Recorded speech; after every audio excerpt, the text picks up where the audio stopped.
Hello dear listener, it is time for the VR Shiz show once again. Back from the beyond.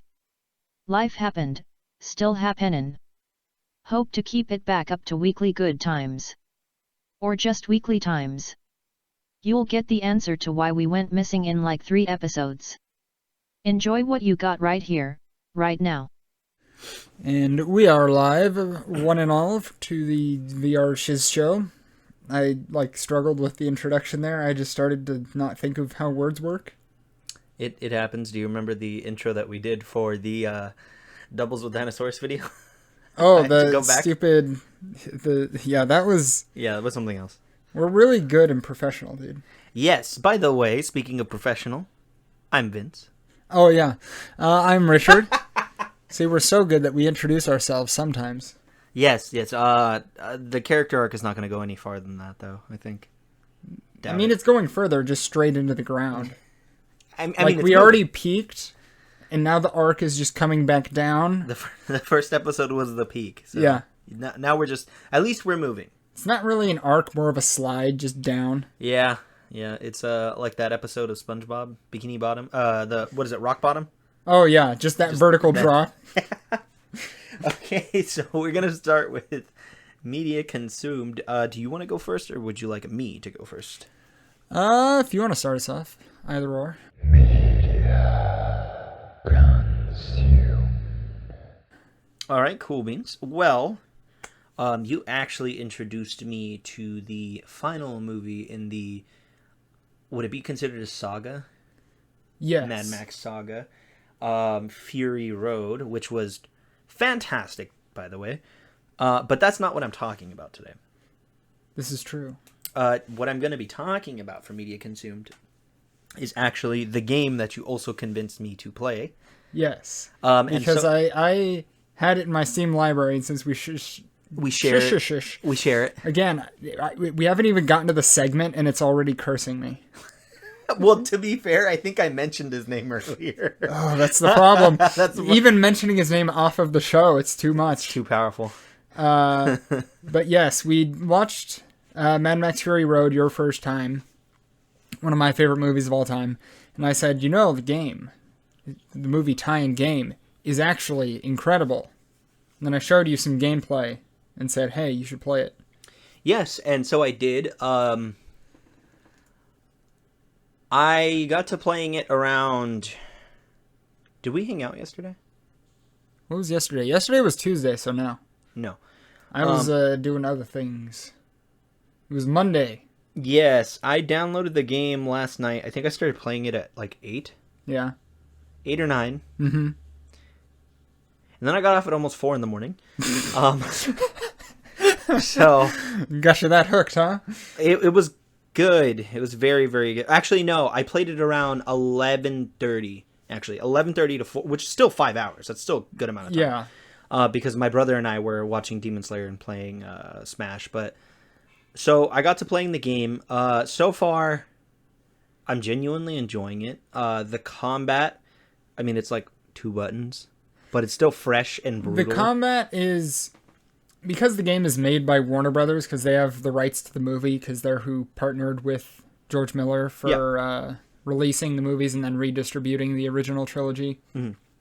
They had the rights to the game, and their in-house game studio made Arkham. Yeah. So they just said, hey, we already have a combat system. The combat system does work for Mad Max. I was going to say, the way he swings... obviously the combat, like you said, is very reminiscent of Arkham, but compared to the way that Batman swings, where he's very precise and hits exactly where he needs, Max swings, but he swings in such a way where he's deliberate, but it's still very much you can tell he's not trained.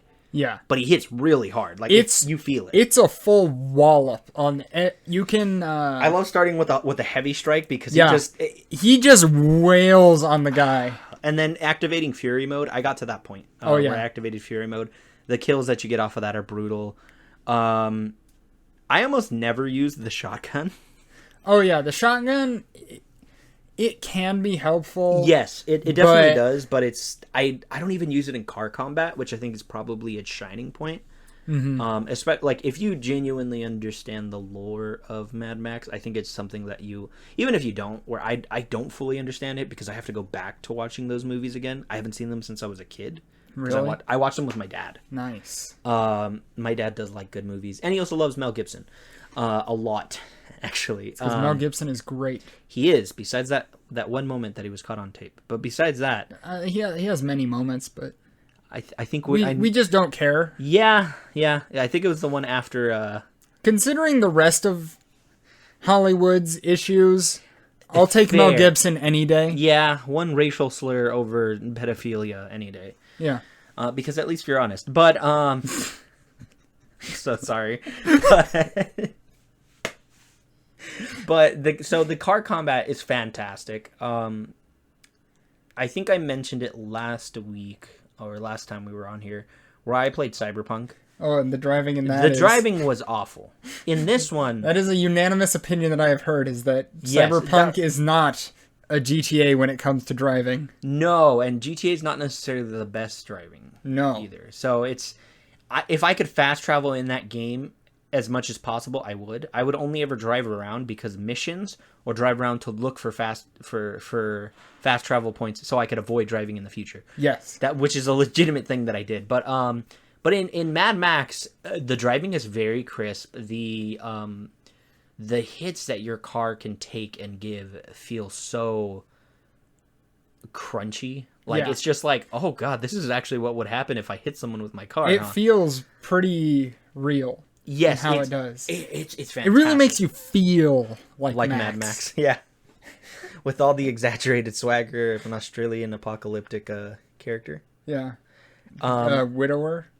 Yes. But the car combat is also fantastic because it honestly feels like the car combat could be its own game. Very much so. It's very, to me, it kind of reminds me of Twisted Metal, but with better driving control. Yeah. Because Twisted Metal is just, if you put Limp Bizkit in a car, that's literally what Twisted Metal is. Yeah. It's the best way for me to describe it because it's awful and beautiful at the same time. Yes. But with Mad Max, I think using the harpoon is probably my favorite. The harpoon is so good. Especially there are other upgrades you can get for it. I can't wait. Which do very fun things. I will probably be playing it tomorrow. Like, I'll probably wake up early tomorrow and be like, you know what I can do? Let's play Mad Max. I got a new cable today, and I also got the Xbox controller, so I'm going to be switching over today. Nice. So that will be fun. Yeah, see, that's the one thing that...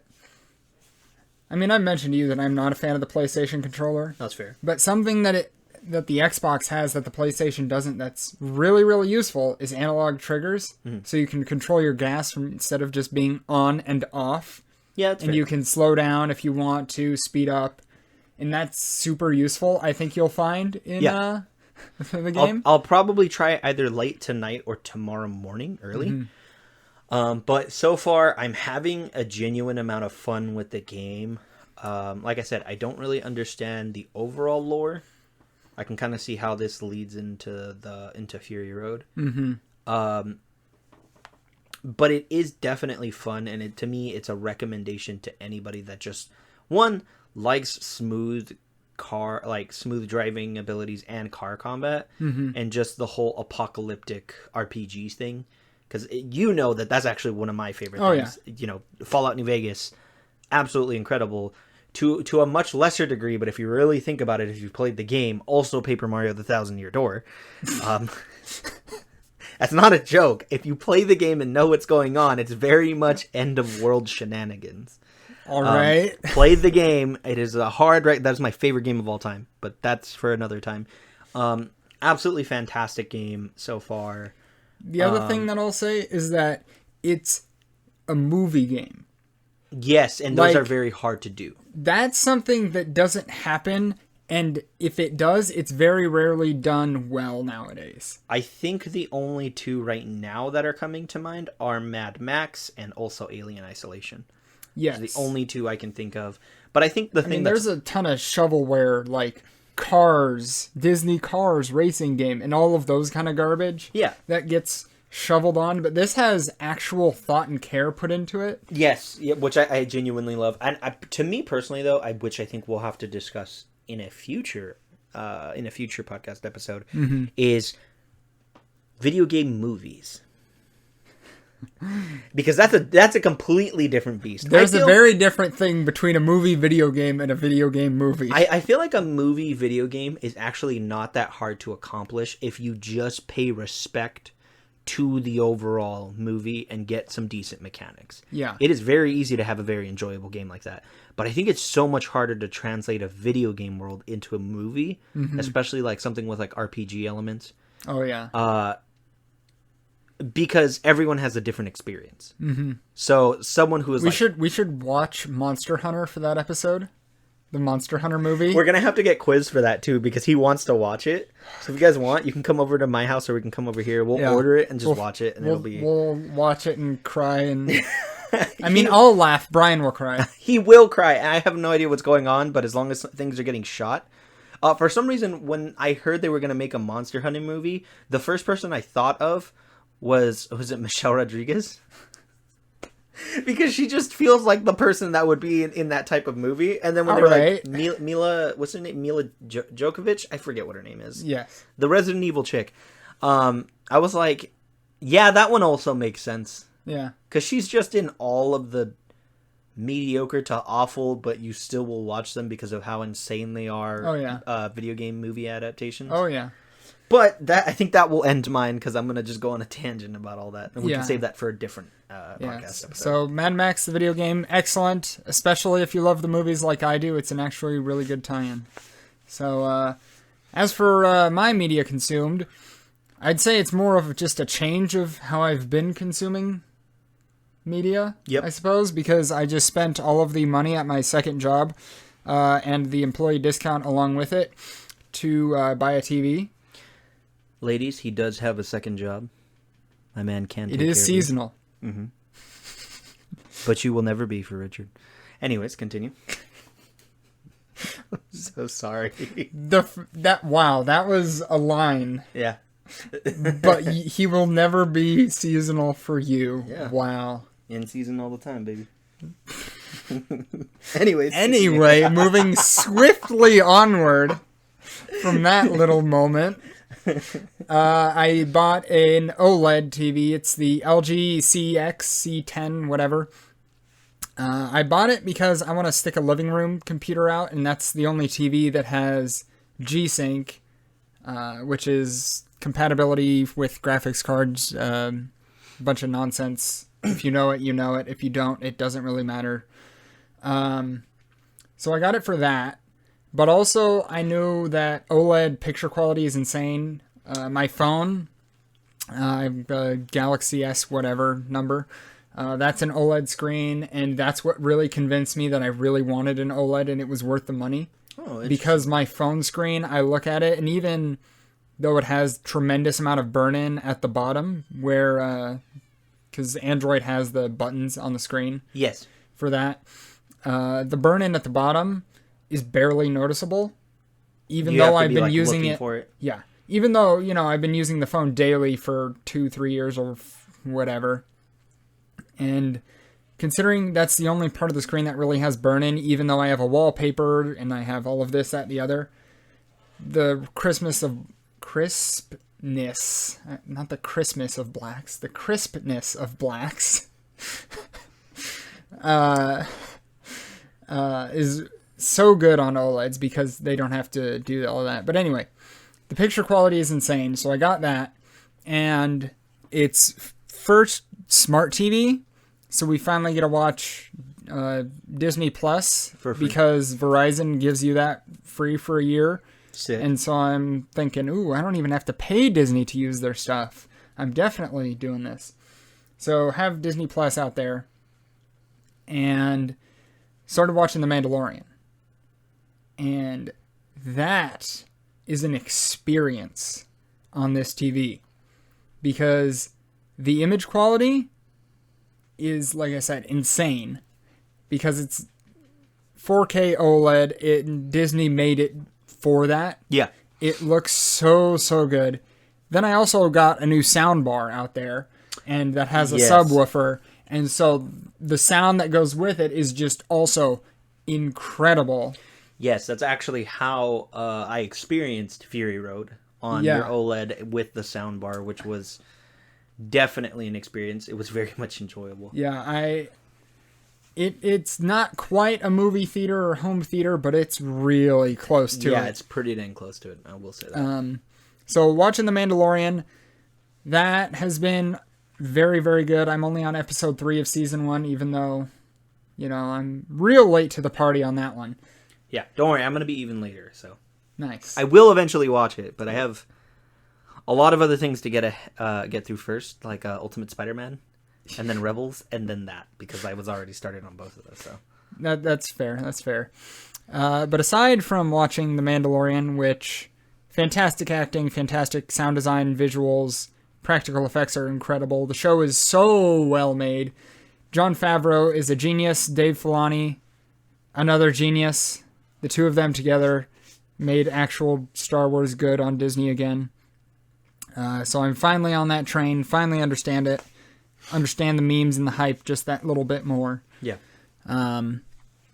But also I got a controller recently.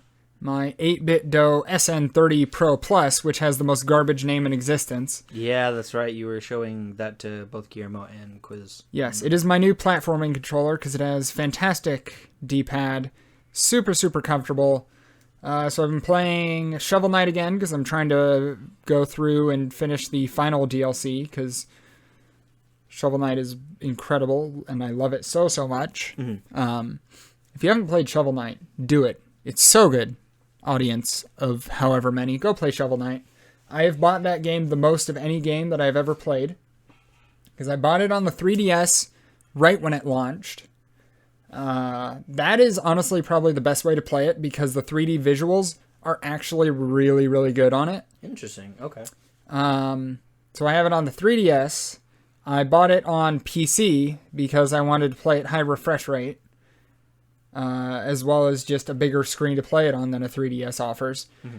And then because I don't take my 3DS with me as often as I take my Switch places, I bought Shovel Knight on the Switch. On the Switch, yep. So I have bought the game 3 times. And I bought the version that comes with all of the DLC with all of the different characters. So I'm playing through King of Cards.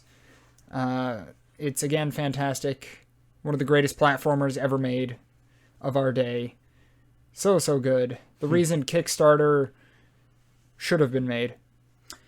Yes, and then we think about things like Mighty Number 9. We try not to think of those things, Vince. Daikatana. We try not to think of those things, Vince. It reminds me of the internet, how awful but how wonderful it can be. Just two sides of that spectrum. Yeah. I did hear a lot about Shovel Knight. It is one of those games that it is definitely not in my wheelhouse for games because you know the type of games that I like playing. Yeah. But I know it's one of the ones that I will have to play. Yeah. It's definitely one of those ones that I'm going to sit down eventually and play it. The thing is, it's not a tremendously difficult platformer. You have never seen me play platformers. Every platformer is difficult for me. You're telling me Mario? Like New Super Mario Bros. On the DS?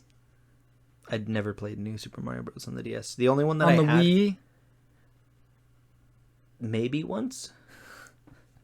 My brother has Odyssey, so if he can find it because, we moved everything. Yeah, but that's not a 2D platform. Yeah, I know. Yeah, I'll eventually have to... Yeah, eventually I'll get into it. It's not a challenging platformer, but what is Celeste.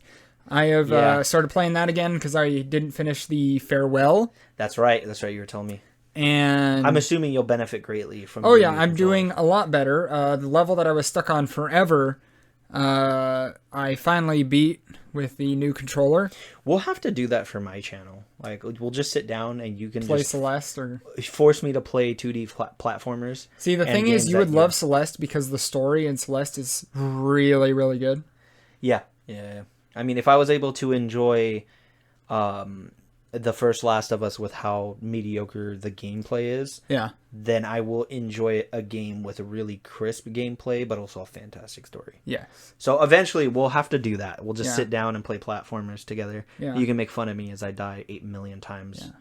The other thing that I'm playing with the new controller is Spelunky 2. Of course. And I die approximately 10% less. That's still an upgrade. So improvements. Okay, quick segment because I'm never gonna let this die until I run out. Yeah, don't worry. Are you going to? Probably in about 4 more episodes. That's all that you can find. I'm sure this there's is just more. On his Wikipedia page. If he has a book, I'm gonna read the whole thing so then I can mark plate. It is time for the He Who Shall Not Be Named. We should just call it Ladies and Gentlemen because that's what he says in like every song. I just named the segment "The Life and Times of One."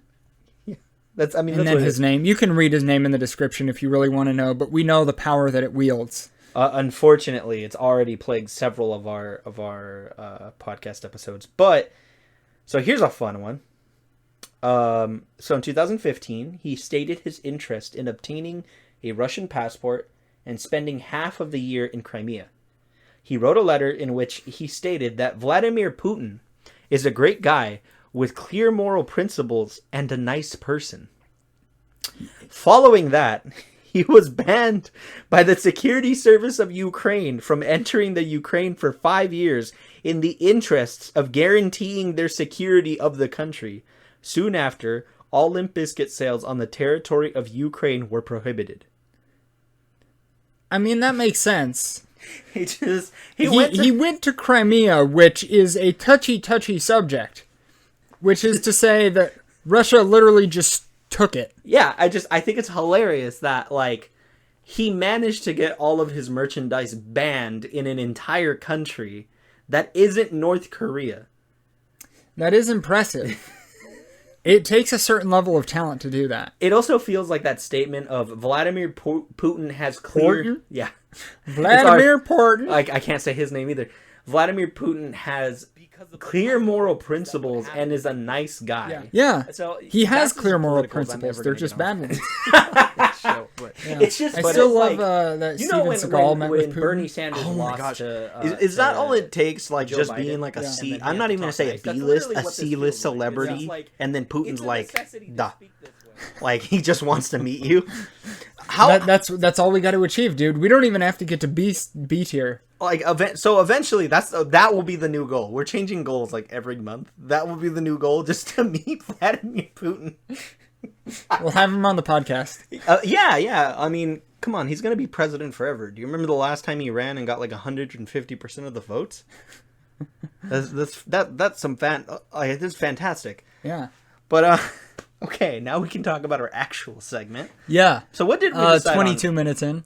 Yeah, but I mean, it doesn't have to be a lot. We can talk about we can talk about the segment, but like, what do we even call this segment? Actually, it'll be a repeating segment, but it's just looking at old cartoons. The segment. Yeah. I don't know what we will officially name it. We'll come up with something clever, maybe. If anything, but to be fair, all we have is work stories for that segment. Yeah, if anything, we can read through like about 5 to 10 names of things that just pop out for us. So we are looking at. We can start very early on. Former original programming, and we're just going to go through the years. And this is specifically for Cartoon Network, or is this just overall?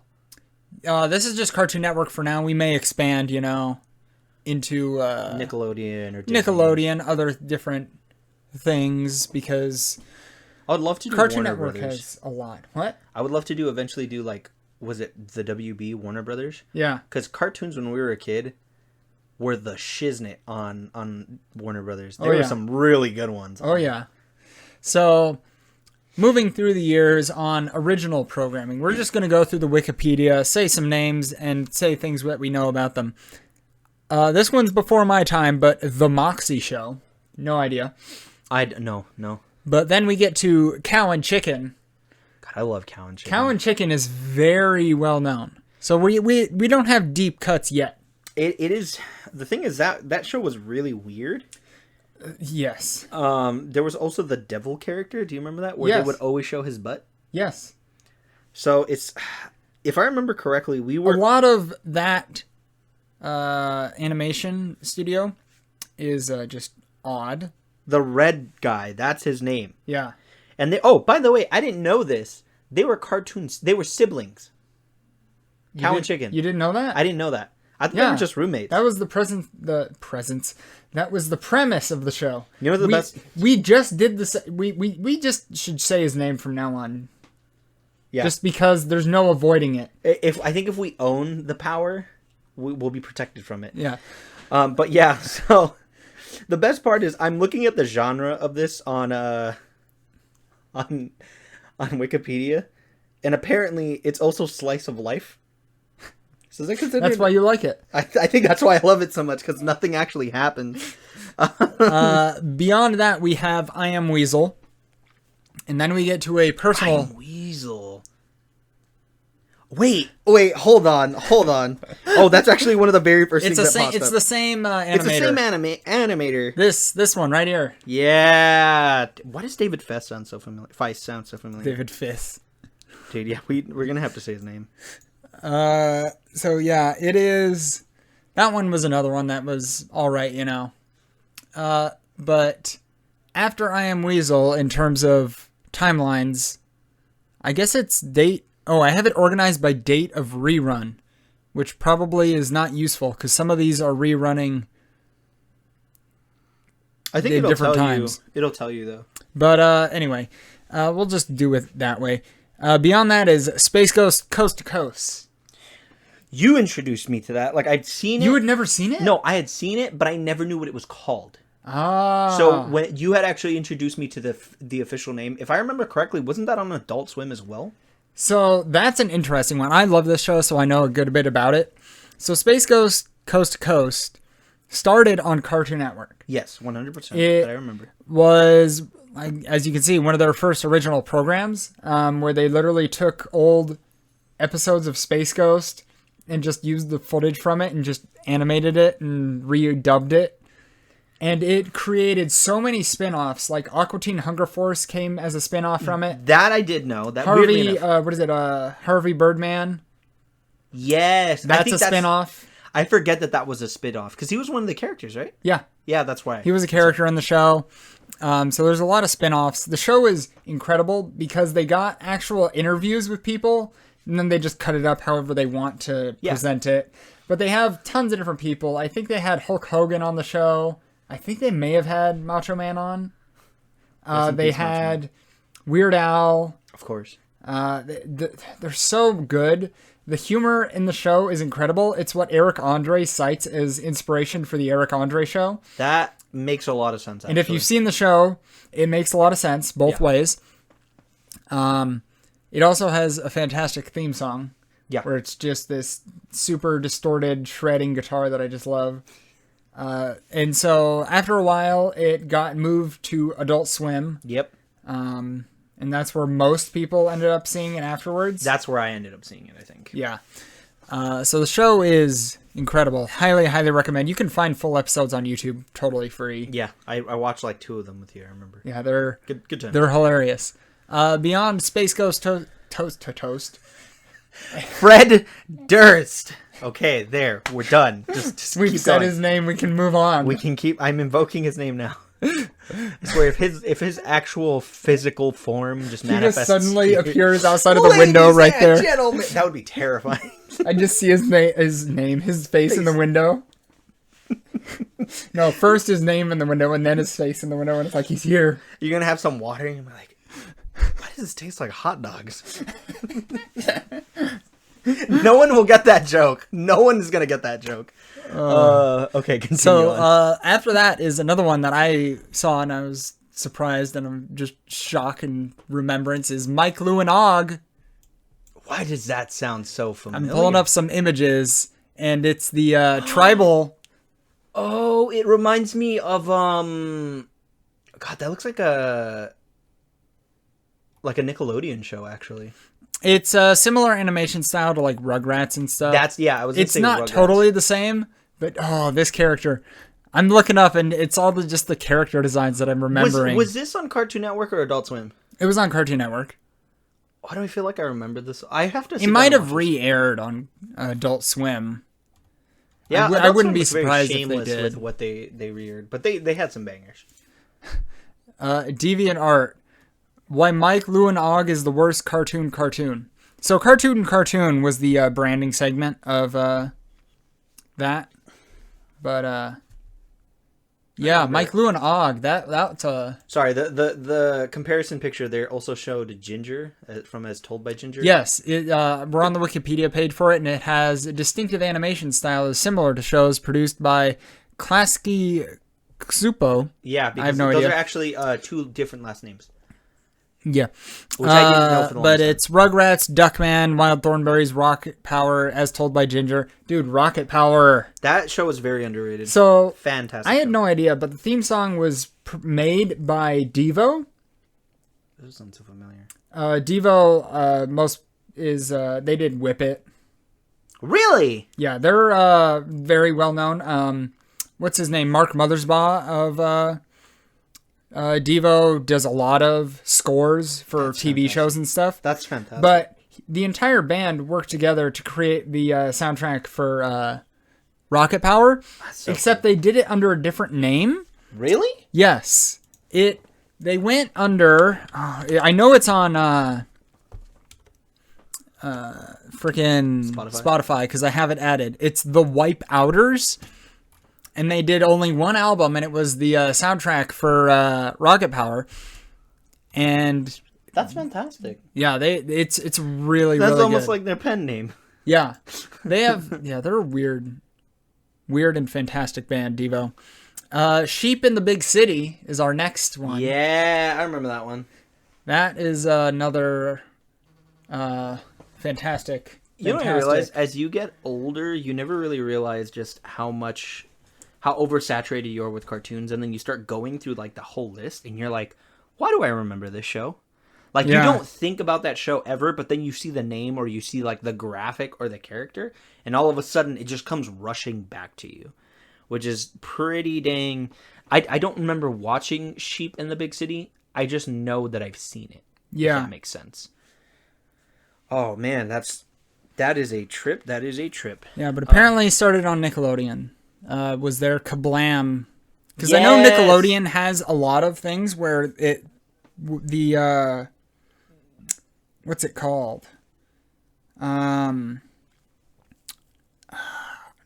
want to say Prospect, but that's not it. Not Premiere. Pilot. That's the P word. The pilot where they started on one pilots show. For a lot of Cartoon Network shows actually started on Nick, like Adventure Time did that. Really? Adventure Time was a short that piloted on Nickelodeon. Just think if Nickelodeon would have kept the rights to that. That would have been insane. Yeah, it would have been a very different show, I imagine. Yes. I need to buy that full series on Blu-ray because Adventure Time is... Yes, you do. Is great. Very unique, very niche, and I understand a lot of people don't like it, and it does have its problems. But you still enjoy it. Yeah. And I started rewatching it a while ago, and watching those first few seasons, I understand why it turned a lot of people away. Yeah. But the show kind of grew up as I did, so watching it as a youthful, spry lad, I watch it and, it's goofy cartoon, and then as you get older, it starts to get more mature. Yeah, and it succeeded in doing something incredible, which is telling a really good story that wasn't there at the beginning. Like Gravity Falls had a beginning and an end, and the entire thing pretty much outlined. Yeah. Adventure Time was just made as it went along. Yeah. And so there's some retcon stuff that happens in the show, but it's insane. Moving down the list, what a cartoon. No idea what this is. I've seen that. I just don't I think it's just Hanna-Barbera shorts. So yeah, that makes sense. Or whatever.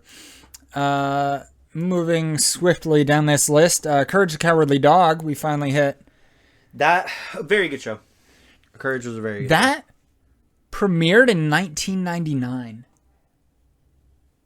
Courage premiered 21 years ago.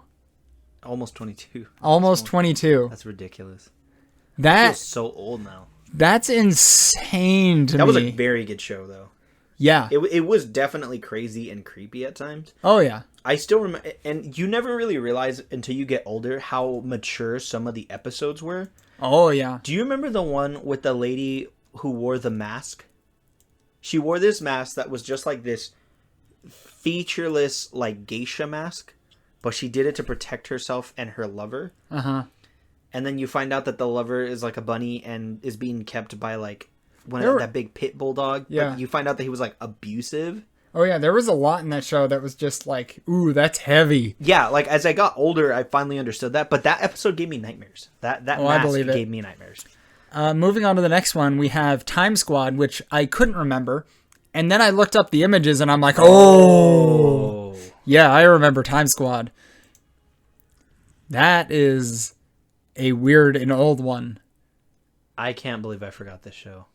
I actually liked this show. The show was great, but definitely a weird one. Yeah, here they are with the Pilgrims.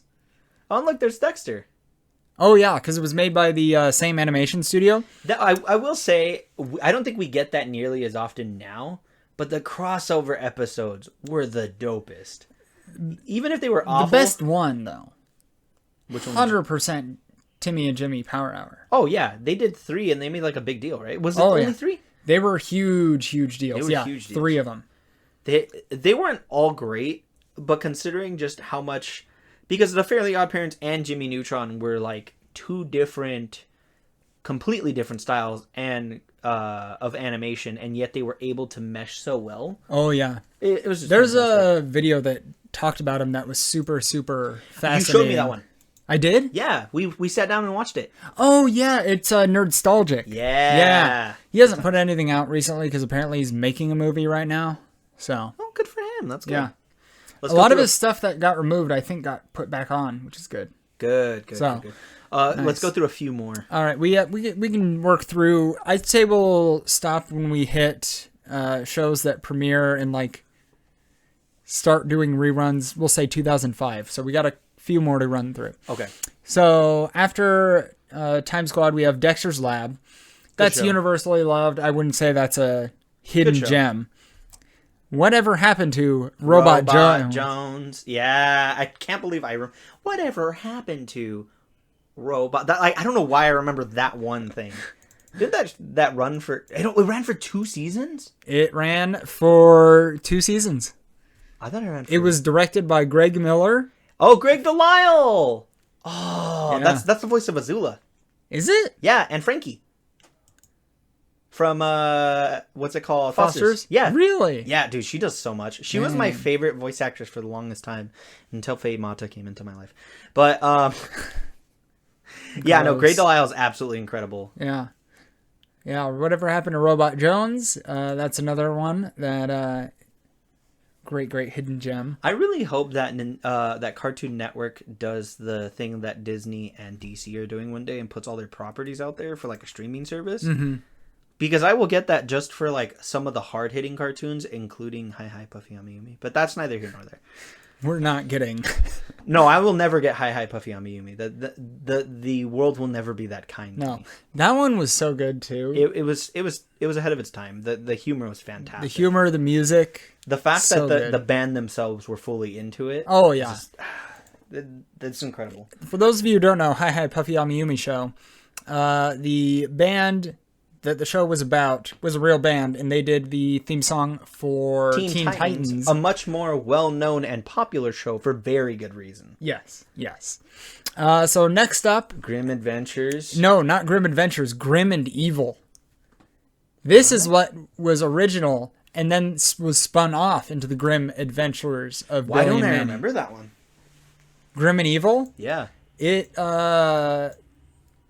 was different. But it was eventually spun off, but it was all of the villains and weirdos. And that's what's his name? The brain with the bear. Yeah. I used to know. Yeah, those are all the villains. Yeah, good times. Yeah, so it was Grim and Evil, and that was eventually spun off into Billy and Mandy. Yeah, where first the pilot is where he loses the limbo competition to Mandy, right? Yep. Good times. That's They even mention it on the Wikipedia. The Grim Adventures of Billy and Mandy deals with the adventures of two young children, da-da-da-da. After selling, da-da-da, Bet the Grim Reaper would lose to them in limbo at his own game of limbo in an effort to save the hamster. Oh, yeah. Also, Mandy is Grey Delisle as well. Huh? Yeah. Mandy is Grey Delisle. All right. Of course. We're going to have to just go through some of our favorite voice actors. That's what an episode that we were going to do. Yeah. Actually, what if we just take an overview of one voice? That could be another recurring segment, too. Just a recurring voice actor. Man, we're really good at planning, dude. Yeah. No, we're doing it on the fly. That's good. All right, go through a few more. Samurai Jack. Absolutely fantastic. I still think it's great that Phil LaMarr is the one who voices Jack. Yeah. The guy who voices Wilt. Yeah. Is the same dude who voices Jack. Which is fantastic. He's such a good voice actor, dude. Yes. Then after that we have Evil Con Carnage. That's the spin-off that I remember. That's the spin-off from Billy and Mandy. That's the one that I remembered. I didn't remember Grim and Evil, honestly. So that's the original, and then it was spun off, and then it was spun off again. But the funny thing is how much more successful the spin-off was, which is The Grim Adventures of Billy and Mandy. That show ended up getting its own movie. Yeah. Good time. All right, so next up is Johnny Bravo, which has some fantastic memes that have been coming out lately. Wait. When was the first time that Johnny Bravo premiered? 97. Okay, I was like, there's no way that the other shows... no, so the premieres are a bit all wonky. over the place, because the first one is the Moxie show that I mentioned. That's 93. Then Cow and Chicken, 97. Then same thing, 97 for I Am Weasel. And then Space Ghost Coast to Coast is 94. Mike Lunog, 99. And so it's bouncing all over the place for premieres because I decided to order by reruns. If I remember correctly, I think Susan Sarandon was in one of the episodes. Is she? Yeah, I'm pretty sure. I think it's Susan Sarandon. Or is it Barbara Streisand? I always forget who it is. Yeah. But it's little Susie's aunt, and Johnny doesn't believe her. And then finds out that it is, and they're at her birthday party, and he's trying to get in. Yeah. But he can't due to some other obligations. That show is fantastic. That show is great. One of the reasons why I think the show works so well is because he is definitely not a ladies' magnet. Like, the women are disgusted by his whole, like... everything. Which is kind of weird because, like, that's what we think that... Sometimes that's what we think girls like. But then, like, they just show a genuine disgust. Like, he's such a jerk. Mm-hmm. But they can't, for the lack of a better term, they take the piss out of that kind of, like, personality. Yeah. So well. Like, he's a full-on idiot. But when he's, like, genuinely sincere is usually when he takes the win. Yeah. But he never gets it because he's so dumb. Yeah. And you also have some very good adult comedy in that as well. Yes. Which went over our heads as kids. So, up after that is Star Wars Clone Wars. Yes, the animated series. The animated series, which Disney just finished off, so I'm going to have to watch that. No. That's the other one.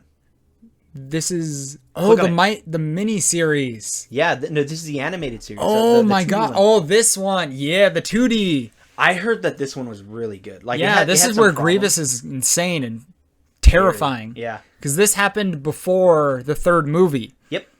And it introduced Grievous before the third movie. Mm-hmm. And this is when you saw Grievous, and he was... scary boy. Terrifying. Yep. And insane. There's a video that compares 2D Grievous to 3D Grievous, and you're watching it, and it's just like, oh. I mean, he's still a fantastic...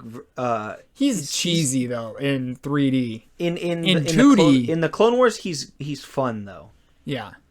But he was more of a threatening villain. Because wasn't he the overarching villain of that series? Yeah. He was a big scary boy. Yep. That is... oh, it's so good. You want to know a weird fun fact? As much as I'm not super into the universe of Star Wars, I know a huge amount about General Grievous.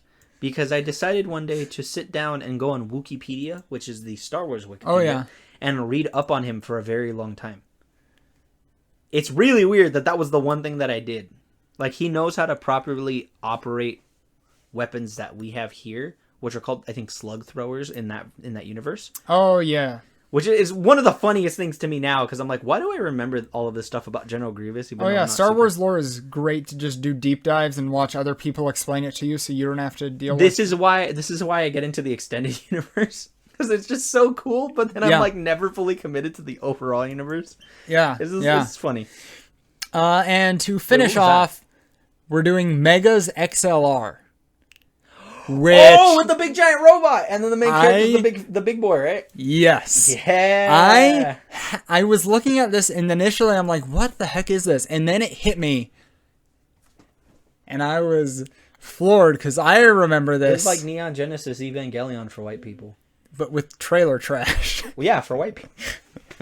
Can I say that? I don't know if I can say that, yeah. It's literally just trailer trash, but Neon Genesis Evangelion. I love that show. That show was unironically amazing. Oh my gosh, that is... Because it's literally just a freaking sedan on top of a giant robot. Yeah, but, I mean, he clapped cheeks, so he's good. Yeah, that's the American big robot. Instead of Transformers and Neon Genesis Evangelion or any other number of giant robots, we had Mr. Trailer Trash himself piloting... What was his name? I forgot his name. Let's see. On Wikipedia, it starred a character... What is his name? Oh my gosh. Okay, sorry. I just looked at the voices from that. First of all... No. Dave DeLuise? No, Wendy Lee. Oh, Wendy Lee? Oh my gosh. Okay, so... Sorry, because I'm always going to bring it back to this. But in Danganronpa V3 Killing Harmony, Wendy Lee voices my favorite character in that entire game. Granted, she's about 60 years old now. Uh-huh. And she voices the most vulgar character that Danganronpa has ever had. Steve Blum? Yeah. I mean, he's in everything, though. I feel like he was the bad guy in that show. He probably was the bad guy in that show. Probably. But no, yeah. It's... What's his name in the show? Jamie is Steve Blum.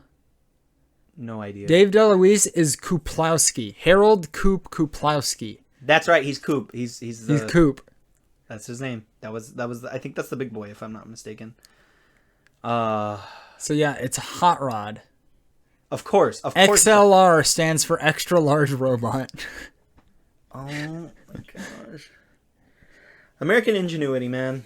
Oh gosh, yeah, that is a rabbit hole. All right, we'll do more of down the rabbit hole of Wikipedia cartoons. Something along that line. This was actually fun. Oh my gosh, there's a fan art of Rob as Whatever Happened to Robot Jones. To Rob Jones. Can you imagine? And on that note, thanks for listening. Bye, guys.